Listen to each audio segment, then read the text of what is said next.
All right, so now that we solved our technical difficulties, welcome to Kofsky's Mortgages and Hoagies, episode 2. I wish I could have a grand introduction. Today we have my big brother, Bryan Kofsky, on the episode. Welcome, BK. Thanks for having me. And we're doing this as a test run virtually today. First time in different areas. We did one with Jason Purcell a few months ago, so we're going to try this out and hopefully have a lot of you guys on the show coming up soon. So, one of the topics of the show is hoagies. Now, I'm going to introduce my brother as not the cheesesteak guy, not the hoagie guy, but the buffalo chicken sandwich guy.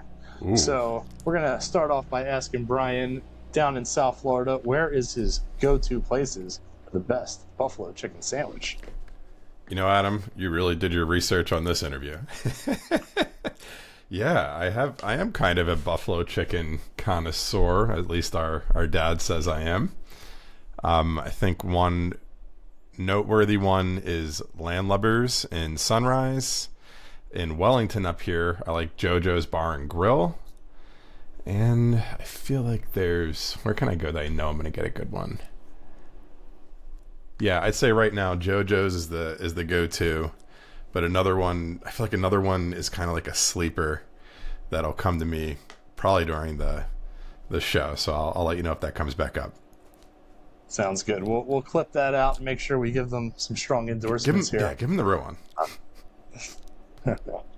So we can just jump in and talk a little bit about what you and I have been talking about a lot recently, which has been awesome. That isn't just, the typical brother to brother things, but we've been collabing a lot on some work things. You've been helping me a lot with touching base with my database, reaching out, scheduling appointments, doing our annual mortgage reviews where, we talk about, current situation of your mortgage, if it's a good time to refinance, where that target rate is, if you've shopped for homeowners insurance lately, if you've reviewed your escrow account lately, those are some of the things that we've been striving to set up appointments. What are some things that might be good to know for someone who is either looking for someone to help them with that, trying to use AI to help them with some of those things, such as scheduling or reconnecting with their database, or just overall trying to learn a couple things from the pod? I think when it comes to that, it's more kind of like mindfulness of the process. So I think like when I talk to you, you know what you got to do. You're expert. You can pull up the resources or the tools that you need to help, the customer for their specific situation. And you don't even think twice. When I'm looking at it from our lens, I'm like, oh, you just pulled up multiple different tools and they're, from different websites or different places. And I'm like, oh, we could probably recreate that tool. We could probably streamline it so you're not having to pull out different tools to do it. You can just pull up one and we can brand it so that it looks like it's part of your deck. Questions that I have on that is it more, would that hurt someone like you if you had the tool and it was branded you, versus are you getting more authority by saying, yeah, I know these are the tools we should be referencing. The people that built this calculator are known and reputable, and that makes the customer feel more comfortable? Or would they be like, oh, Adam's got his own calculator, he must really be invested in this? Those are things that I would need to pull out from you, but in just being aware of your process, that's how we can kind of come to, is there a custom solution there that makes sense, and leveraging AI to do it? Yeah, I find that a lot of people aren't going to play with the calculators that I sent them so much on their own. You'll get some people here and there that take a real interest in it, but what adds a lot of credibility is when I'm doing the presentation or the consultation or whatever you want to call it, and I pull that up and start going through the motions, and whether it's a cash out refinance and we're combining their debts to show what their overall total monthly cost is and how refinancing that into one loan or a second mortgage would benefit them. When I pull up those calculators and it has my logo in the top left, I think that it does add to my presentation. Now, if you're sending it for self-use, haven't really tested that, so maybe someone would react a little bit differently. But I think that ultimately, when you're using it for the consultation and the annual mortgage review, it does add a lot of credibility, not just to you, but for the business that you're representing. So I love that. Yeah, a lot of what I was using in my consultations that had Excel sheets or PDFs, is now in that one place that you were able to provide me with that has those multiple mortgage calculators. And you don't really know where someone is until you get on the call many times. You haven't spoken to this person maybe in a year, 2 years, 5 years, and a lot's changed in their life. Their employment might have changed, their marital status might have changed, their amount of debt that they carry might have changed. So there's a lot that you learn on the call when you schedule these, and you got to be able to operate on the fly sometimes. So as far as taking those tools and putting them into a common place, getting back in front of your customers, what are, let's say, 2 quick tips that you might give to somebody in my shoes about gaining some more traction with not necessarily cold leads or nurture leads, but people that they already have a established relationship with in one way or another? Quick tips if they already have an established relationship one way or another.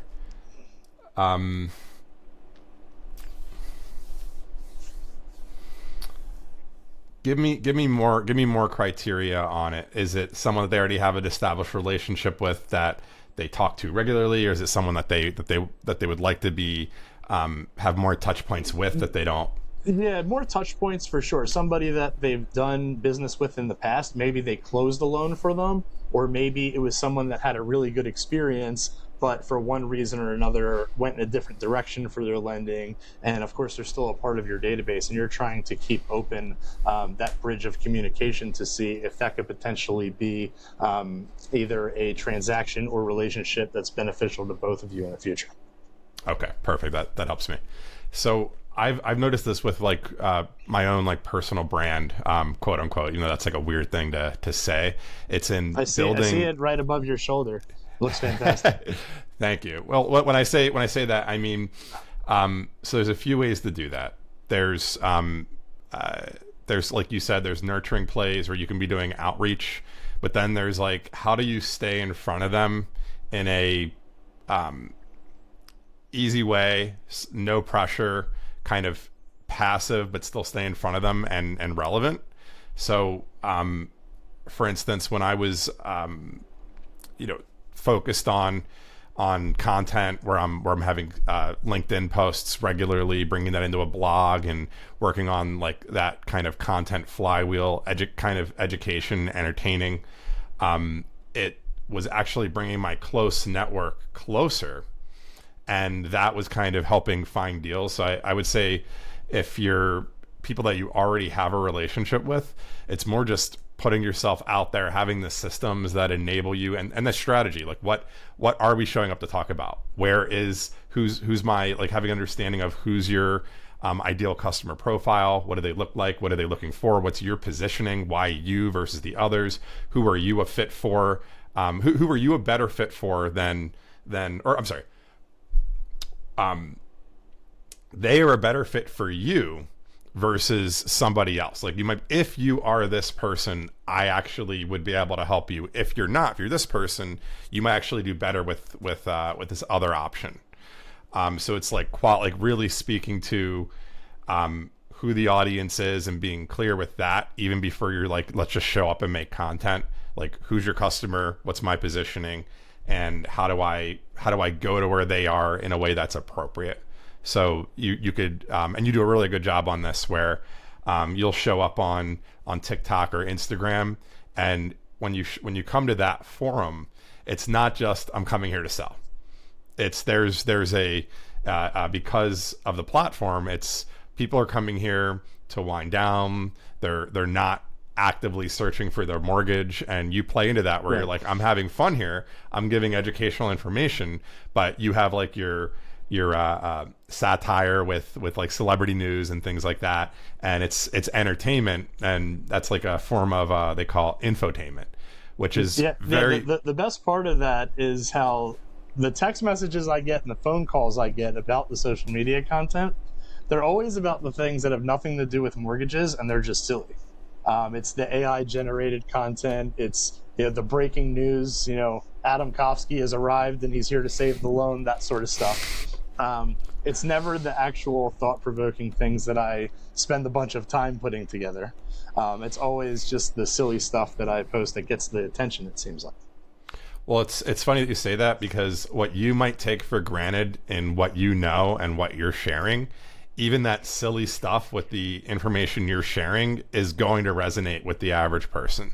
So like, you might say something that you're like, that was so obvious, it almost was carried by the entertainment value. I think that some of that knowledge that's being shared that you might take for granted does resonate. And then with that, and I think you've said this before, posts may not even see engagement, whether that's likes or comments, but it's resonating to where you'll get texts, or you'll run into somebody that you haven't seen in a while. They'll bring it up and you'll be like, I had no idea you were even watching this. No idea these people are paying attention to my social media. Don't even know I'm friends with them because they're so silent on social media. And I'll run into somebody at like a friend's birthday or at a networking event or just anywhere random, out to eat somewhere, run into someone I know and they'll be like, dude, I love your videos. They never liked it, never commented on it, never said a word to me about it. And if they didn't say that, then I would never know they had any idea that I was doing any of this. So, for me, that keeps me motivated, knowing that not everything is in those analytics and not everything's in the reactions that you actually get on a post, because I'm a doom scroller too, and I don't react or comment on everything that I see, but I remember that it's there. It's really easy to get hooked on the views and the likes and the comments on the posts that do well for that. And then when you put out a post and you're like, oh my God, do people just not care? It's not, do they love me? It's, do they just not care? Is this not valuable to them? Is this not interesting or entertaining or valuable? And that's just not the case. Like, a lot of your posts may not see that, like you said, in the analytics, but people are remembering, and a lot don't need to remember. Like, you're not speaking, like, your customers isn't the entire internet. It's the close relationships you have. They're going to help you get referrals. Even just being in front of them, like, I have out of sight, out of mind with some of my like close business like relationships, where if people that I've worked closely with at other agencies or other companies, where I talk to them maybe once a year or so, and I remember while we're talking, I'm like, oh my God, I had an opportunity that they would have been perfect for, but I completely did not think of them. And it's not that I don't think the world of them, it's just out of sight, out of mind. Then I have another contact who, when I go on LinkedIn, not only am I seeing his stuff, he's engaging on mine, valuably. Like it's like showing his expertise and showing his thought leadership. Insight in mind, I hired him. So it's I think not falling victim to what is on your feed as well when you're creating content. I tell some of the guys here, the other loan officers, we talk about these loan products every day, and we brainstorm together, and we all talk about X, Y, and Z. So because it's so relevant in our lives, we think that everyone is talking about it at their offices. But the truth is, there's many companies that don't offer some of these products. And I think that relates back to social media as well, is when I'm looking for content, sometimes I get caught into, what am I not seeing? How can I be original here? Where the truth is that someone who's not in the mortgage business probably isn't friends with 100 to 300 people in the mortgage business. So the things that I see on Facebook every day or Instagram every day are not coming up in their feed, but it might when I make it because they're friends with me or they follow me. So there's a lot of videos that get repetitive, like, mortgage myth, you still need to put down 20%. No, that's false, right? I think every single loan officer that I'm friends with on Facebook has posted a video or made a post about that. So for me, it seems like everyone's talking about it. But to one of my friends, they might see that once a year. Right. That's actually really profound. repeating the same message is key in marketing. Like for people to have recall and for it to resonate, it's almost like, how do you say the same things in different ways?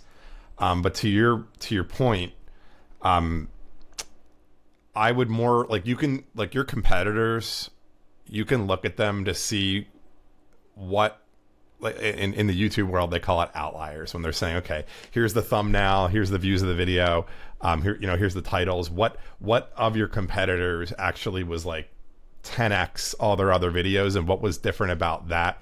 That's a part of the competitor research you can do.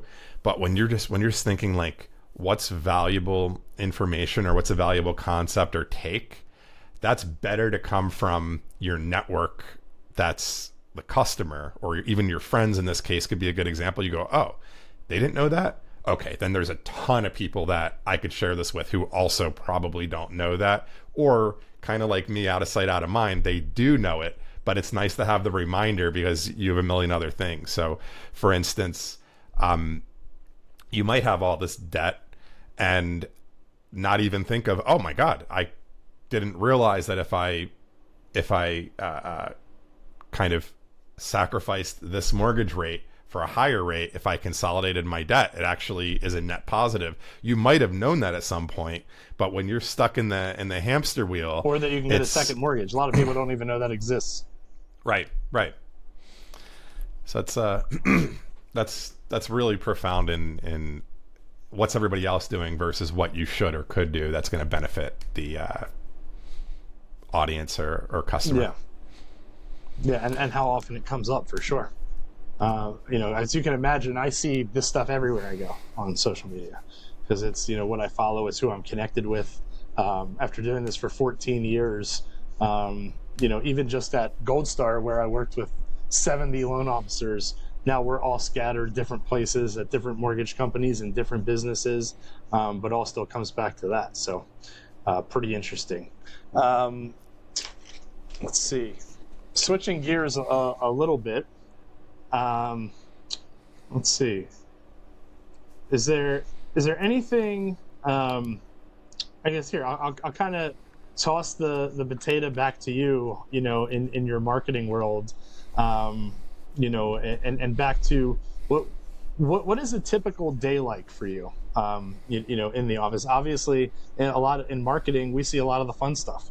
We see stuff like this. We see you on video. We see that your backdrop in your office looks a lot more presentable than mine, which is a little more plain. I got a few Flyers, Eagles, Philly stuff on the wall, but other than that, it doesn't look as focused in. But what does the actual day-to-day look like for somebody who wonders what those in marketing are actually doing? What is the behind the scenes? What are some of the boring things, for a lack of a better way to say it?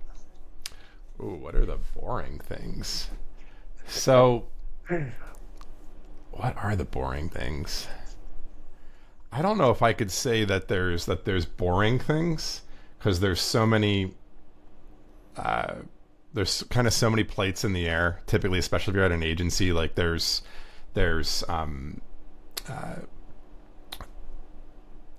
not really time to be bored, or not really projects that you're involved with that get boring. But what is a day in life? So, I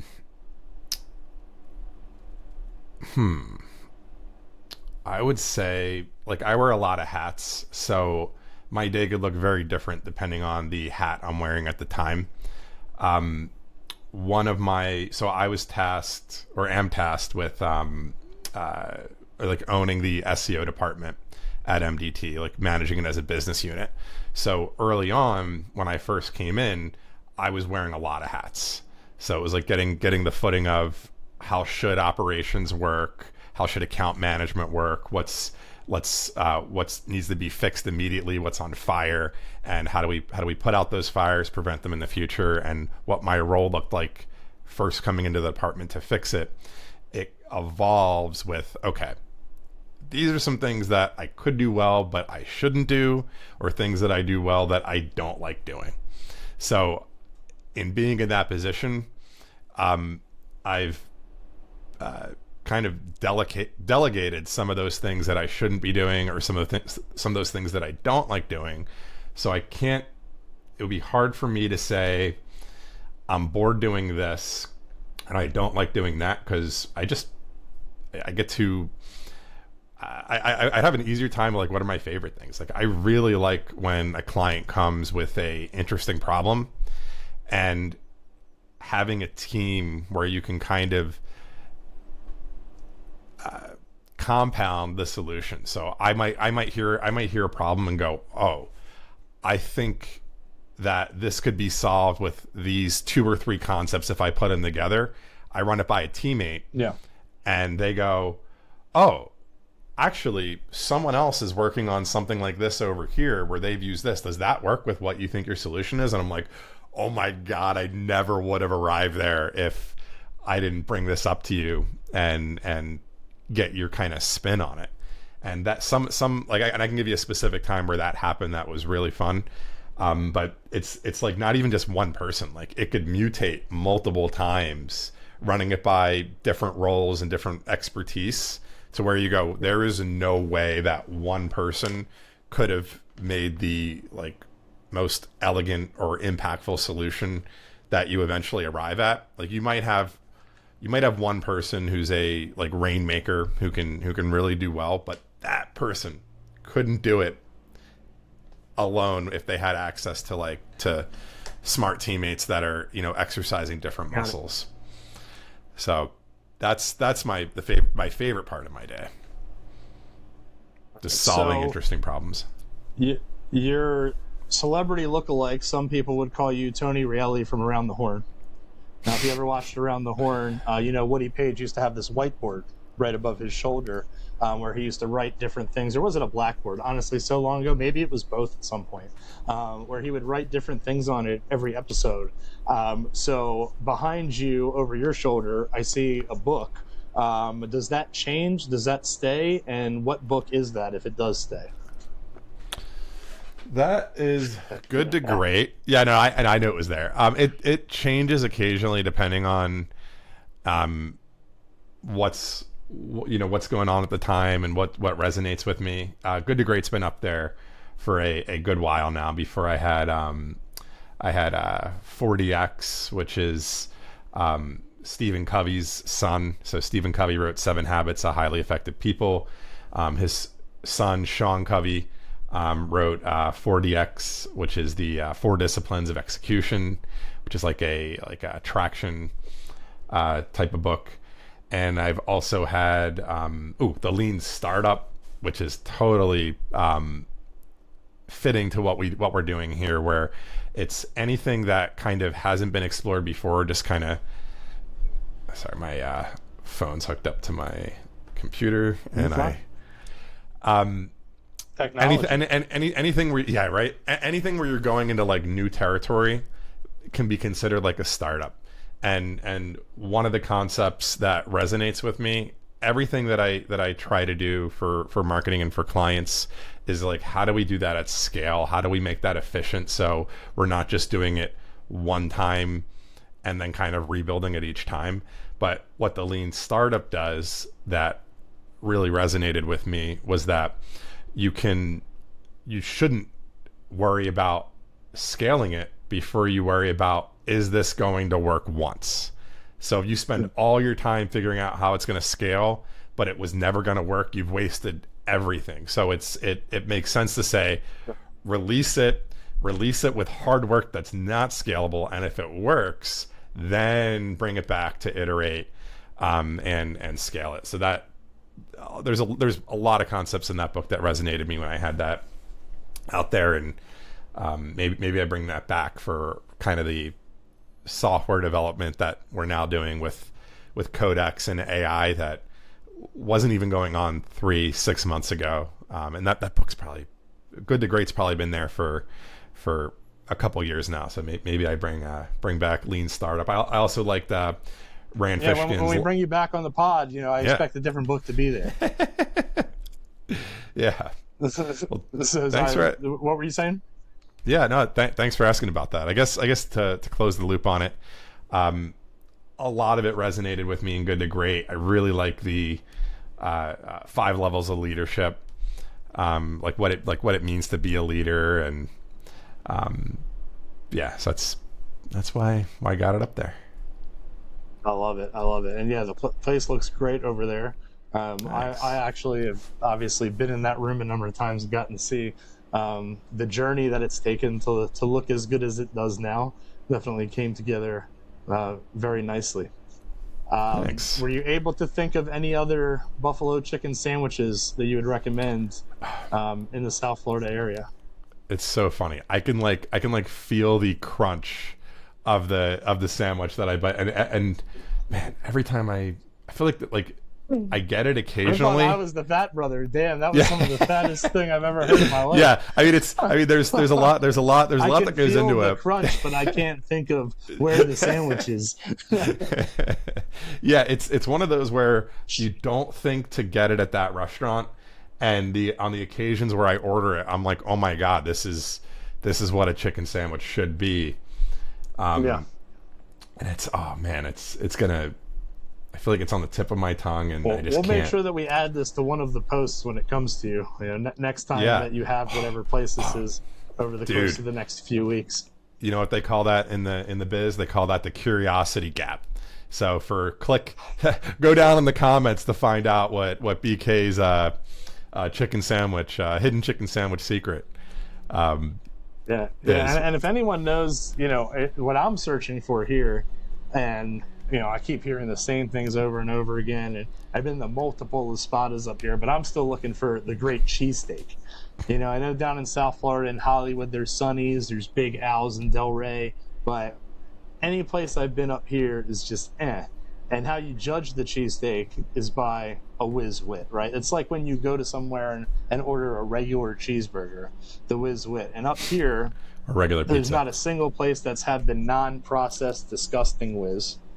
And then even when you get the American, there's a couple places that are good, not great. So, if anybody has the remedy for that, this Pennsylvania boy is looking for a good cheesesteak in the Orlando area. Where is the Tony Luke's, if it's still open? I feel like there was a Tony Luke's down here, and I thought it was closer to you.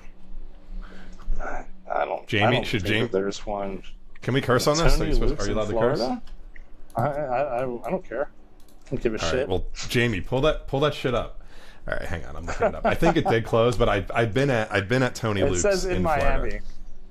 No, the one I went to was more north, but maybe it might have closed. Oh, actually, the one I just pulled up permanently closed. Palm Beach Gardens.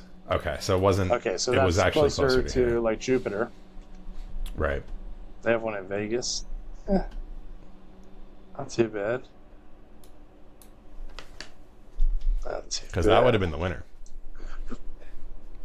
Yeah, I would love a Tony Luke's right now. I would love a Geno's, a Pat's, anything. Obviously, Steve's the go, to D'Alessandro's, Angelo's, all the good names. That would all be fantastic right now. I'm getting to the point where I'm gonna start shipping stuff down. You know what? You might. I was gonna say you might want to ask Steve Moderano, but he is south as well. Is there any Philly? Cafe Moderato's got a great cheesesteak, but it's not like your traditional cheesesteak. It's like that higher class cheesesteak. But I need that real, it's dripping typical, with grease. Not the pizza shop cheesesteak, not the high end restaurant cheesesteak. I need the cheesesteak shop cheesesteak. That's what I need for sure. It's sad when it comes to the days where Jersey Mike's is really hitting the spot. It's like, damn, I could really go for a Jersey Mike's cheesesteak right now. we were at Jay Alexander's over the weekend, and my mother-in-law says to her boyfriend who's from Philly, well, they have a cheesesteak here. He goes, I'm not ordering that here. I'll be disappointed. It's not happening. It's the truth, and the best is that they're always like, oh, the owner's from Philly, and then I get there and I'm like, is he? Like, there's like a certain level that if I was opening a cheesesteak place that I just wouldn't be acceptable to me to put on somebody's plate and say, I'm from Philly, here's a cheesesteak. So, I guess they put up a couple Eagles posters, they put up a couple Rocky posters, and they say, we're from Philly, here's a cheesesteak. Did you see the new Rocky movie that's coming out. I got a group text from our dad with you on there, and that was that's what broke the news to me. I know nothing other than we're on a text with dad about Rocky, and I assumed, I don't know, I didn't even know what it was. Rocky movie. Oh, this is awesome. I'm glad that I get to break this to you on here. Is that the main character is not Rocky. It's Sly and his journey to play Rocky. And the whole movie is about him becoming Rocky in the movie. And there's somebody who plays Sylvester Stallone as Sylvester in the movie. So it's about him writing the script and negotiating that he wanted to be the main role. And that whole story that we've heard about watching the Rocky movies growing up, this is actually going to be a film about Sly. I feel like that would be more up my alley than another Rocky movie. That's awesome. I love when they do the behind the scenes type of layer to the film. Yeah, well, it's not behind it. It's like a biopic, I guess. So it's not like Sly's not in the movie. Oh. Yeah. Oh, interesting. Somebody plays Sly. Oh, okay. I'm following you now. Yeah, and the preview looked fantastic. Huh. So I wonder who they chose for that. I don't even know what his name is. Jamie, can you pull that up? But hang on. New Rocky Sly movie. It's called I Play Rocky. It's coming out in November of this year.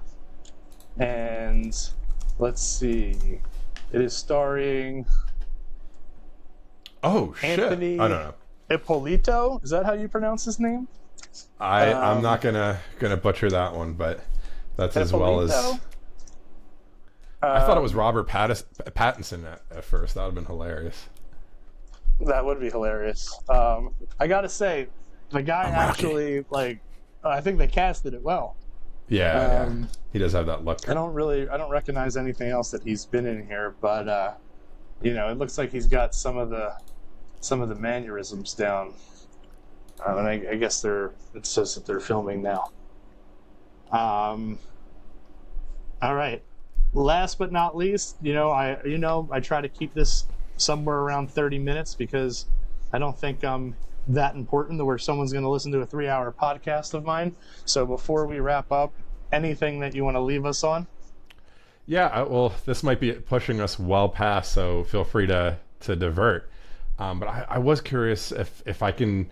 I'm curious more about how you see the play where, kind of having a resource like we talked about the play I did for the HOAs and how a comment strategy came into that. I was kind of reminded of it where I would make comments. It's crickets, but then I would actually see people are not only arriving at the resource but saving it to their phone so that they can visit it later, and I would never have known anybody even cared. And is this the right forum to talk about how you see that play, how you might use that play, and if we could riff on that at all? I think it just goes back to the rule of consistency, is that anything you do on social media, especially, or in websites or anything online, if you're not somebody who's famous or has a legit following already, doing something once isn't going to strike lightning. It's just not. And then it goes back to anything that you do consistently is going to work. Whether that's you use email consistently, you cold call consistently, you do social media consistently, anything that you do eventually is going to catch on and work. So when it doesn't work is when you get paralysis by analysis because you posted 2 videos and you didn't get the response that you want. And then all of a sudden you're like, do I want to post the 3rd video?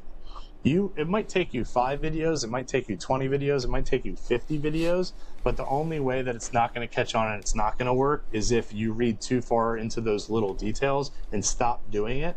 I don't know if everybody's as social as I am and is going to have those interactions where people are like, hey, dude, I love your videos. And there might be people that are posting, and getting 50, 60, 100 views where people are seeing them, people who need to see it are seeing them, but they're not having the social aspect of their life where anyone's telling them that. So I think that just the rule of being consistent and not buying too much into that is my advice and my most important takeaway from my experience. So can I ask you, because I'm not sure I understood it, and feel free if I'm too far in the weeds and we talk about it on another pod or offline. How do you see like actually using that play? I guess did you see it as a potential resource for realtors, or do you see it as a potential resource? Okay, so you're talking about not like reading too far in the analytics, but actually the update system itself. Yeah, I'm curious of how Okay, you see. So let's recap what that is, right? So let's do a little recap. So Bryan put together, I guess a platform, we'll call it, or a resource where his HOA has updates and things that happen in the community. So, for instance, somebody posted about, what was it, like a smell or a sound, or there was some kind of issue with the water in the town. Oh, yeah, it smelled like a swimming pool. Yeah. So people were going online asking this question. So Bryan had an article posted all of a sudden to this information resource, and then he posted, yes, this is the answer. Here's a link to a place where you can find, local things within the community that have common questions. And it was really organized, and maybe we'll get a screenshot of it here, when we do the editing, where it shows, recent updates, and then it has it sectioned off. Anything from what the gym hours in the community are, all the way to, news that people in the neighborhood need to have. So where I kind of got excited about that is I think you could take that and you can relate it to just about anything, not just adding credibility, but making yourself a resource and educational for people who want to do business with you, or people who you want to help connect to do business with each other. Is that the more information, especially up to date, that you're providing, the better. And I think what I liked about it is that if somebody goes there and gets useful information a couple times, and they're just updates such as, this is what the market did today, or hey, there's new condo regulations, or there's new guidelines from Fannie Mae, and you update that every time, and realtors or other mortgage lenders or title companies or whoever it might be want to stay up to date on that, they can go straight to your resource knowing that that's going to be updated quickly, and not get sucked into needing to go search for it themselves or onto social media where there's other distractions. They're doing their business, they're working hard throughout the day, and they just want to see, hey, are there any updates that I might want to know that are going to make my job a little easier today? And I think that when they come reliant on that resource, then obviously you stay top of mind and you become a go-to expert in your field. So I was gonna ask, because I was reminded of the lean startup. Do we know that's like, is that a challenge for realtors, or do we know the process that they use to stay up to date? So like, for instance, if I zoom back out, I noticed that our inboxes, our email is having all the information. And then I noticed our neighbors were always asking on Facebook as if this wasn't available, but for whatever reason it was, whether it's like, I'm either lazy, or I just can't find it, or it's the cognitive load is too much to search for it, where I can just poll the audience, and I'm like, oh, I can make this auto update. So it started off where it's being fed by the HOA, and then I realized, oh, there's actually other notices we're getting that are relevant, like the county doing the chlorine to clean out the lines, and it just keeps evolving based on questions I'm seeing. Would I be curious in for a play like that would be like, are you actually seeing realtors asking those questions, or whoever, like whatever audience you think would be benefit from something like that? Adam, what are rates doing today? Really? It's okay. Like, I mean, yeah. Of course, they need to know what's happening. And then when you go online and you look at this stuff, 95% of loan officers probably don't even understand the articles that they're reading. I love it. So how do you expect everyone else to? I mean, what are the 2 or 3 times during the month that maybe it's worth it to upload an update on it? Hey, we got the jobs report. Hey, we got CPI. This is what the new inflation report said. This is what we can expect interest rates to do. It's not always an exact science, but if you're a realtor, you're the center of the transaction. You're expected to know everything. Yeah. You know, at least to a certain extent. You know, you're usually the one who's referring the other professionals that are involved in the transaction. So, you know, you should have a general idea of, you know, what interest rates look like, what houses are going for, you know, what do I need to know about title? Is what are insurance rates doing? You know, in Florida, that's been a huge issue over the last few years. You know, some of these, you're not going to be expected to be a complete expert, but you're going to be expected to be able to answer some of these questions on a, you know, pretty entry level, to show that you're in tune with the full transaction. You're their representative. So having, you know, a place where you can say once a week, there's a rate update and kind of gives you a little nugget of what to say, you know, that would be good. If, you know, they change what's required to approve a condo project, and you have a lot of clients in South Florida that are looking at condos, it might be good to give yourself some credibility and be able to answer some questions to know what changes are coming. You know, if Fannie Mae and Freddie Mac, you know, changes what you need to qualify, as far as whether it's credit score, down payment, anything that might apply to you. You know, again, you don't need to know the inner workings of the guidelines, but you want to have that surface level stuff. So if your client starts getting nervous, that you can put them at ease because you're up to date with the information. So I think that a lot of times when there's big changes, we all pick up the phone and we call the referral partners. You know, we use it as an excuse to call, right? An ETC, we call it in our world. You know, and I think there's also a place where they can get that information even when they're not being reached out to directly, because the information, they don't care about it when they don't need it. But if there's a place they can reference when they do need it. Oh, I remember Adam said something about condos. Yeah. I'll get a call from a realtor like, hey, just got a question about condos. Weren't you saying something about condos the other day? And they don't remember what I said. They couldn't tell me anything, you know, about the topic, but they remember that I called them for something important that had to do with condos. Now, if they could just go on my site or on an app and see that I updated 4 days ago that there was a new condo guideline, you know, it would, A, they get the information quickly, and B, they get it discreetly. You know, if I'm in front of a client and I'm walking them through a house and I'm showing them the living room and I'm painting the picture, and, you know, I'm trying to get this information, I want to be able to pull it up as easily and quietly as I can. I want to keep appearances up that I am the expert and I'm the right person to you know, guide them through that process, even if this one specific thing, you know, I might not be 100% familiar with.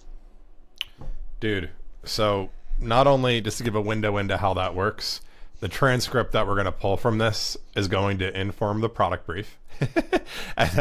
and my job, first of all, that and I love that. That is not how I imagined it, but now I'm tied to the value and your expertise and how you work with that. And when I run the tape back, it'll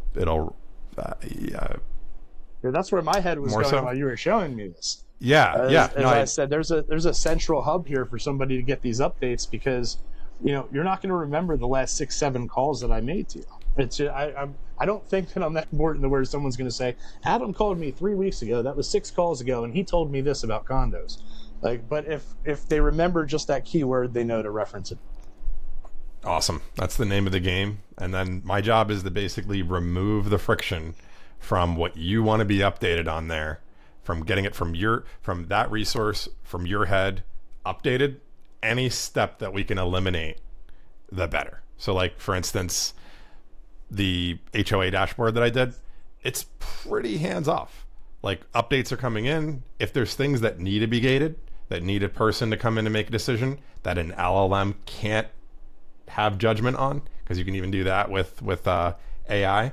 If it needs a gate, it's just kind of a admin dashboard for you where you're able to look at it and go, this is what needs to be qualified to make that publish, and it's hitting a button or accepting rather than you saying, I just saw this article, I need to read it, process what it means, communicate to Bryan or the webmaster how that gets updated. It's how do we set up a process in place where those things are happening for you to just come in, decision, and off it goes. If you're even needed to make the decision, depending on how it works. Yeah, and what I like I mentioned about the market, 95% of LOs don't even know what the market is. Right? It's if you actually tried to have an in-depth conversation about what's going on with interest rates and why they're reacting the way they are, I'd be hard-pressed to find that the majority are actually really in tune with what's going on. They know the result. They know what rates have done, and they know what it's projected they're going to be because there's resources out there that help predict that. But what I like doing is going into some of the articles, learning about what's going on, knowing that in my average conversation, I'm not going to be able to get that point across the way I want it, using AI to bring the reading level of the article down and helping me and teaching me on how I can then convey that in a very simple manner. So, it's just all of these tools and how they can be used together, I think will help with communication and quick understanding rather than needing to read an article that you might need to read a couple times to grasp it with what it's telling you information-wise. I love it. I love it. So, all right, I pushed you out of your 30-minute.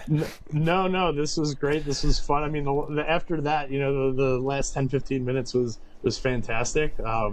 And I appreciate you helping me with this. I'm looking forward to editing this here shortly.